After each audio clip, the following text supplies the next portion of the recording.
I am going to give you the simplest breakdown for the best ad campaigns that I have ever been behind and why they were successful.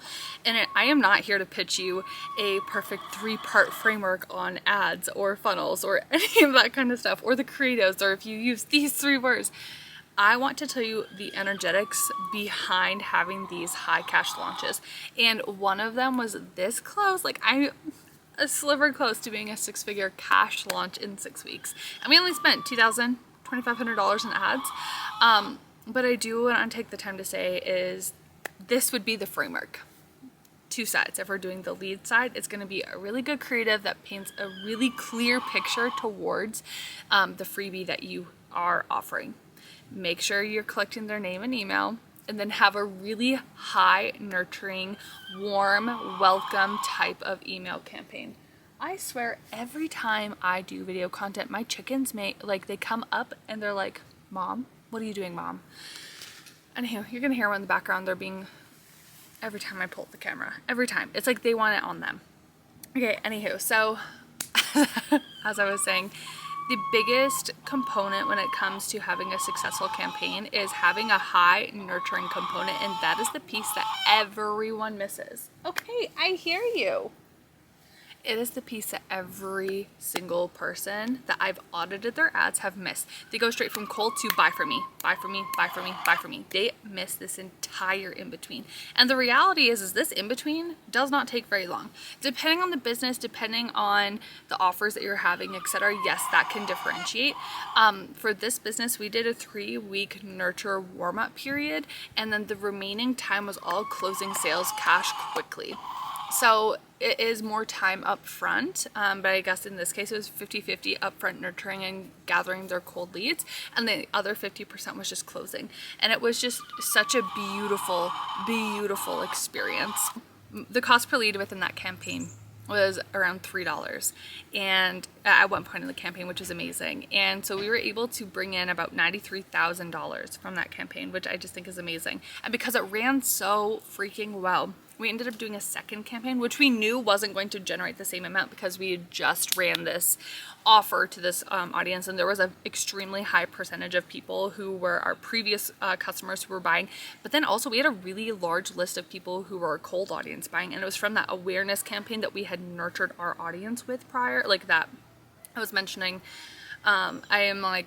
I can't remember what part of the video because I just talked for 15 minutes that didn't get recorded, but the first half of that ad campaign, we were warming and nurturing for 3 weeks. A brand new audience had never heard from us, and we were just distributing our content everywhere, just doing a large awareness campaign.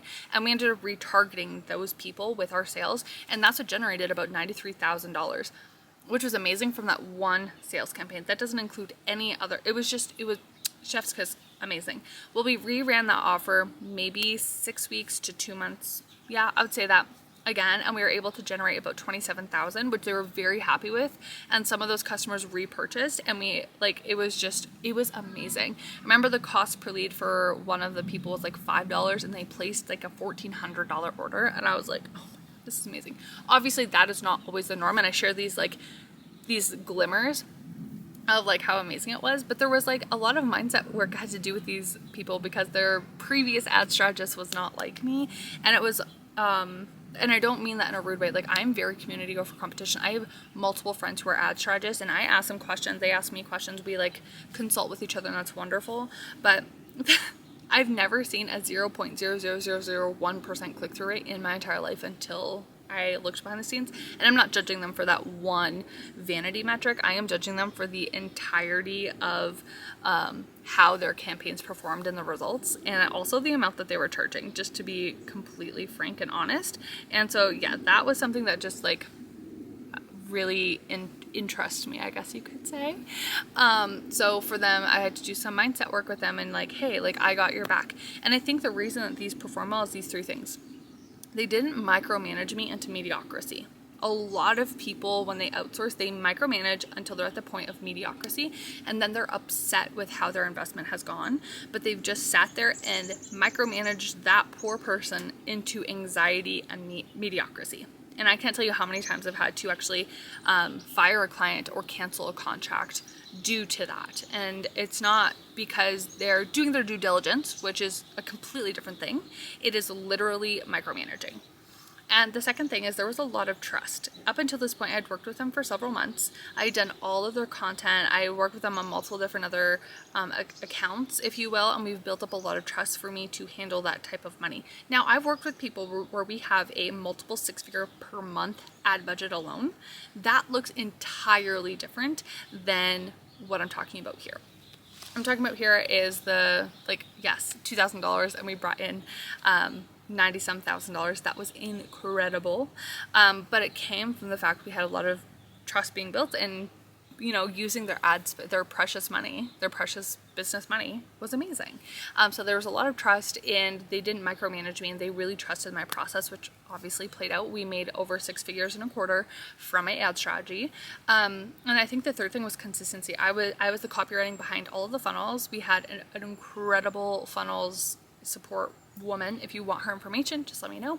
And I love doing funnels myself, but I love having her on any team I work with when we do funnels because she's exceptional. So we had the funnels side of things that was all cohesive with my copywriting. The social media management for months was cohesive.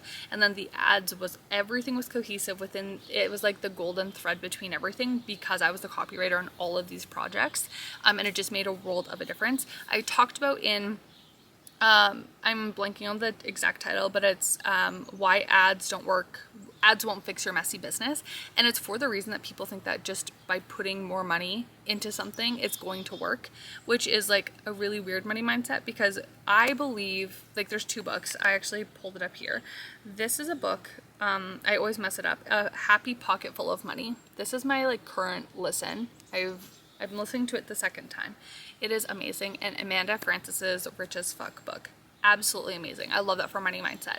But you also have to be strategic. Like, there's a saying where it's like you can get to your goals with either 10 times more intention or 10 times more action. I want intention all day long. So if you're running ads and everything and you know that there's holes in your funnel and people don't actually want your offer and no one even wants your freebie and nothing is working, ads probably aren't going to be the thing. It's not going to fix your business that's already flopping. Now, if you feel like things are just more stagnant, but things have worked in the past, it's worth auditing and looking. Like, those are just 2 different things. But anywho, going back to why this worked. Why this worked is because their business was already well established. We knew what their audience wanted. We haven't had enough information and data that by putting this money in there, we knew it was worth it. And we were able to help them cross over the 7-figure per year mark again from these strategies. I was on another ad campaign. This one, I was more consultant, but made the tweaks to support her. She was spending about $100,000 a month in ads. And every time I was brought on sometimes monthly, sometimes quarterly, just depended on, it varied. Like, we'll just say I would popped in 5 times a year. Every time we went in, we were able to, like, she would basically call me when the cost per lead was starting to rise, and we would drop it. Either just some minor tweaks with the creatives, minor tweaks with the audience, just very minor tweaks, nothing crazy. Like, anyways, her business made over $7 million per year. So she's spending $1.2 million in ads every single year, but her business is making $7 million. I would spend $1 million to make $7 million all day long. And so that was a really fun campaign to be around. But what was really interesting was we dropped the cost per lead anywhere from 10 cents to 40 cents. Like, it totally varied on the time, which doesn't sound like much. But when you are spending 6 figures a month in ads, it really does add up. And it means hundreds, if not thousands, of more people get to be in your wheelhouse, or be in your funnel rather, because of this. And so I just found that to be really exceptional.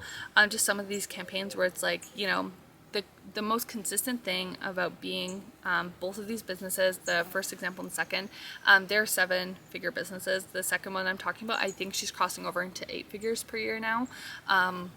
We're up for our consult, so I'm very excited to see how things are going, because she increased her ad spend by an additional $60,000. So I'm just like, oh my gosh. Anyways, I'm getting very off track.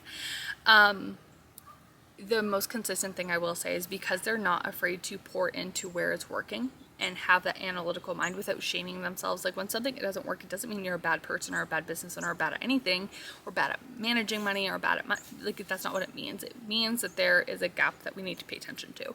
And the business owners that I have worked alongside ads, whether like, you know, something can pop up, like an issue can pop up right here, And if you're willing to look at it and willing to go there, you can fix it and turn that into this beautiful solution. Instead of an obstacle, it can be an opportunity, because if you're willing to look at it, you're willing to close the gap of like where you can make more money, where you can make more sales, where you can keep more leads from dropping off. Okay, I am going to pop off. I want to make these videos short and to the point and just do a little fun, a little ramble. I have a $7 per month marketing membership. I have templates, I have trainings. In September, depending on when you're watching this, I understand that YouTube, you might find this in 7 months, but for the month of September, we're doing live workshops and bi-weekly co-working calls for accountability and any questions that may be asked until the end of November. I love to be active in this, and I like to set things up for a couple months of commitment. So you might be watching this in several months. Definitely take a peek at what our commitments are in terms of workshops and co-working calls and all that good stuff. But it's $7 a month as of right now. And I'm offering a 7-day money back guarantee. So if you try it for 7 days and you've paid the $7 and you're like, girl, I do not want that, I do not blame you. I will not ask questions. Well, I'm joking. I'm trying to be empathetic. I'm like, I would blame you. It's amazing. I put a lot of time and effort into it and made sure there's lots of trainings, but no strings attached. I will refund you the $7 if you try it for 7 days and you're like, this is not my thing. But I promise you, I've offered this money back guarantee for a long time. I've never had to give back a money back, or like the money back, because people enjoy it and they stay and it's wonderful. So I would love to see you in there. I'd love for you to let me know what other problems you would like to be talked about when it comes to social media or entrepreneurship. I would love to share any other expertise that I have, and I'm so grateful for you watching.